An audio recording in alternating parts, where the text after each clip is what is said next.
Mr. Skinny by Roger Hargreaves. Mr. Skinny was extraordinarily thin, painfully thin. If he turned sideways, you could hardly see him at all. And what made it even worse was that he lived in a place called Fatland. Yes, Fatland. As you can very well imagine, everything and everybody in Fatland was as fat as could be. Not stout, fat. Fatland dogs were extremely fat. Fatland worms were extraordinarily fat. Fatland birds were exceedingly fat. And you should see a Fatland elephant. For you! And there, in the middle of all this fatness, lived Mr. Skinny, in the thinnest house you have ever seen. Poor Mr. Skinny. He didn't like being so different from everything and everybody, but there wasn't very much he could do about it. You see, he had hardly any appetite at all. A Mr. Skinny meal was a very meagre affair. Do you know what he had for breakfast? 1 cornflake. And for lunch, 1 baked bean. And for tea, nothing.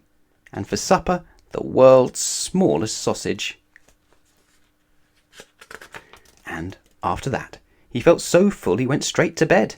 In his long, thin bed, in his long, thin bedroom, in his long, thin house in Fatland.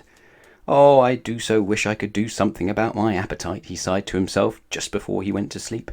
I think, he thought, that I'd better go and see the doctor about it. And he went to sleep. The following morning was lovely. A large fat sun shone down on the fat green trees and the fat yellow flowers, and through them walked Mr. Skinny on his way to see the doctor. Dr. Plump. Come in, he wheezed as Mr. Skinny knocked at his door. Sit down, he wheezed as Mr. Skinny entered. And what, he wheezed, putting his plump fingers together, seems to be the trouble? It's my appetite, explained Mr. Skinny. I'd like to be able to eat more so that I could be put on a little weight. Yes, you are rather, how shall I put it, thin, wheezed the doctor, looking at him over his glasses. I know, he continued. Let's start the treatment right now. He licked his lips. This very moment, he added. And he opened a drawer in his desk and took out an enormous cream cake.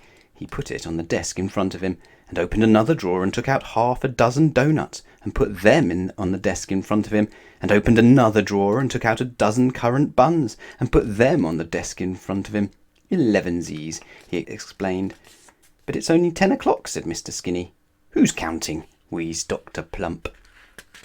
And without further ado, he and Mr. Skinny ate the lot. Mr. Skinny ate a dab of cream, a doughnut crumb, and 1 currant. Dr. Plump ate the rest. Wheezed Dr. Plump, popping the last currant bun into his mouth and looking at Mr. Skinny. I see, he said. What do you mean about your appetite?